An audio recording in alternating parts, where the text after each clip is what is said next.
बहुत ही एक प्यारा सा क्वेश्चन बालक, जेईई मेन 2019 से हमने सेलेक्ट किया हुआ है सर्कल चैप्टर से। इस क्वेश्चन को एक बार जरूर ट्राई करना। ज़्यादातर बच्चे ऐसे क्वेश्चंस में स्ट्रगल कर रहे होते हैं रिपीटेड वे में। मेरे भाई ये क्वेश्चंस, इस टाइप का क्वेश्चंस, वेरिएबल लाइन वाला क्वेश्चन लगातार कहीं ना कहीं पीवाईक्यू में तुम्हें दिख रहा होगा अगर तुम पीवाईक्यू बना रहे हो तो। बहुत ही आसान सा मेथड इसका हम लोग अभी डिस्कस करने वाले हैं, लेकिन एक बार अच्छे से ट्राई कर लेना। क्वेश्चन में ये था कि the sum of the squares of the length of the chord intercepted on the circle. एक सर्कल बालक तुमको दे दिया है ना, इस पर जो कॉर्ड इंटरसेप्ट होगा इस लाइन के द्वारा, है ना, ये लाइन वेरिएबल लाइन है मेरे भाई। यहां पर n का वैल्यू बदलते जाओगे अलग अलग लाइन मिलते जाएगा। n का भी कंडीशन है कि वो नेचुरल नंबर होना चाहिए, n जो है वो नेचुरल नंबर होना चाहिए। यहां पर n जो आएगा ना नेचुरल नंबर आएगा, ये क्वेश्चन है।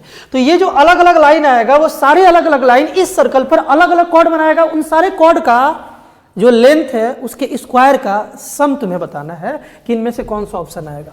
बात क्लियर है ना। तो सबसे पहले मेरे भाई हम लोगों को पता करना पड़ेगा कि कितना कॉर्ड बनेगा, तब तो उसे ऐड करोगे, उसके लेंथ को ऐड करोगे। तो यार सबसे पहले हम लोग क्या करें ना कि एक सर्कल ले लेते हैं, और सर्कल पर बहुत सारा कॉर्ड है। अभी तक तो यही लग रहा है कि बहुत सारा कॉर्ड है। तो इसमें से ना कोई हम लोग एक कॉर्ड ले लें और देखें कि क्या यहाँ से दिख रहा है। जैसे कि ए बी मेरे भाई एक कॉर्ड है, और सर्कल का सेंटर तो यहाँ दिया गया है। अगर ये सर्कल का इक्वेशन है तो सेंटर मेरे भाई 0 0 हो जाएगा, 0 0 सेंटर हो गया, सेंटर ओ था 0 0।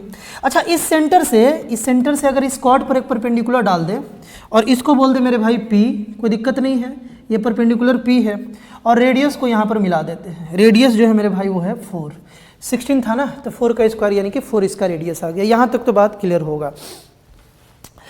अब देखो अगर इस तरीके से हम लिख लिए तो अगर ए बी का बालक लेंथ निकालना हो तो तुम जानते हो किसी भी कॉर्ड का लेंथ जो है मेरे भाई 2 × √अंडर रेडियस का स्क्वायर माइनस परपेंडिकुलर का स्क्वायर, यानी कि यहाँ पर हो जाएगा आर स्क्वायर, या आर तो मालूम ही है तो इसको लिख लेते हैं बालक 16, 4 का स्क्वायर 16 माइनस पी स्क्वायर।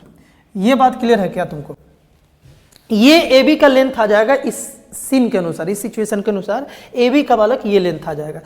ये अगर तुम्हें आइडिया नहीं लग रहा है कि आया कैसे है तो तुम यहाँ पर पाइथागोरस थ्योरम का यूज करोगे। तुम जानते हो कि सेंटर से परपेंडिकुलर आता है कॉर्ड पर तो आधा आधा बाइसेक्ट कर देता है मेरे भाई, है ना।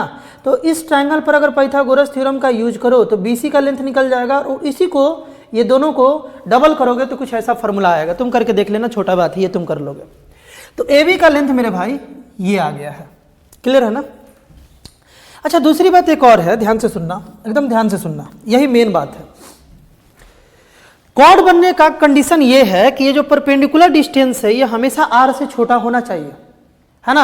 अगर ये परपेंडिकुलर डिस्टेंस r के बराबर हो गया तो वो लाइन कॉर्ड ना बना करके टेंजेंट बना लेगा, कॉर्ड ना बना करके मेरे भाई टेंजेंट बना लेगा। और अगर ये जो सेंटर से ये जो परपेंडिकुलर डिस्टेंस p है अगर ये r से बड़ा हो गया तो फिर वो सर्कल और वो लाइन का ना टेंजेंट बनेगा, ना सेकेंट बनेगा, ना कॉर्ड बनेगा, वो लाइन सर्कल से बहुत दूर होगा। बात क्लियर है ना यहाँ तक। यानी कि कॉर्ड बनने का कंडीशन हम लोगों को क्या मिला कि ये जो P है मेरे भाई ये R से छोटा होना चाहिए। ये जो P है वो R से छोटा होना चाहिए। तो फिर ये P है क्या? R तो मालूम है कि ये 4 है।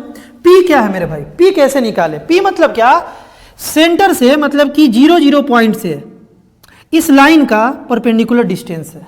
ये लाइन का इक्वेशन तुमको मालूम है। सेंटर से मतलब 0 0 कोऑर्डिनेट से ये जो P निकालना है यार, तो ये तुम आसानी से निकाल सकते हो। क्या करना है यहाँ पर मेरे भाई, इसको इस पॉइंट को इस इक्वेशन में पुट कर देना है। तो ये आ गया 0 + 0, और इस n को इस साइड लाएंगे तो -n बाई इस इक्वेशन के वेरिएबल के कोफिशिएंट के स्क्वायर का सम। जानते हो ना ये वाला फॉर्मूला, यानी कि नीचे में आ जाएगा √2, है ना। x का कोफिशिएंट भी 1 है, y का कोफिशिएंट भी 1 है, तो दोनों के स्क्वायर का सम कर लेंगे तो ये P निकल गया बालक। ये तो तुम फॉर्मूला जानते होंगे। तो यहाँ पर आ गया अपने पास -n/√2 मोड में मेरे भाई 4 से छोटा होना चाहिए, है ना। सिंस n नेचुरल नंबर है तो पॉजिटिव होगा, यानी कि n का वैल्यू यहाँ से आ जाएगा 4√2 से छोटा, 4√2 से छोटा। 4√2 का वैल्यू निकालोगे तो अप्रोक्स बालक 5.2 के करीब में आएगा, है ना। तो n जो है यहाँ पर वो छोटा होना चाहिए 5.2 से। n नेचुरल नंबर है और n 5.2 से छोटा है, यानी कि पॉसिबल वैल्यू ऑफ n यहाँ पर जो वैल्यू लेगा बालक वो होगा 1 2 3 4 5। 5 को क्रॉस नहीं कर सकता है कि नहीं है, 5 को क्रॉस नहीं कर सकता। यानी कि n का पॉसिबल वैल्यू गिवन सिचुएशन के अनुसार 5 मिल रहा है। यानी कि यहां पर 1 पुट हो सकता है, 2 पुट हो सकता है, 3 पुट, 5 तक पुट हो सकता है। यानी कि टोटल नंबर ऑफ लाइन जो कॉर्ड बनाएगा इस सर्कल पर वो 5 हो गया। यानी कि वो पांचों कॉर्ड के लेंथ का स्क्वायर का सम तुम्हें बताना है। यहां तक बात क्लियर है? तो अब तुम क्या कर सकते हो कि यहां 1 पुट करो, है ना, और उस कॉर्ड का लेंथ निकालो, 2 पुट करो, अलग अलग करके निकालते रहो। या तुम डायरेक्ट क्या कर सकते हो, ध्यान से सुनना, एकदम ध्यान से मेरे भाई यहां पर सुनना। हम ये बोल रहे थे कि ये जो कॉर्ड का जो लेंथ होगा बालक, वो इस बात पर भी डिपेंड करेगा ना कि ये जो P है ये क्या है। तुम पढ़े होगे कि P अगर छोटा होते जाएगा कॉर्ड का लेंथ बड़ा होते जाएगा, P अगर बड़ा होगा तो कॉर्ड का लेंथ छोटा होते जाएगा। ये बात तो क्लियर है?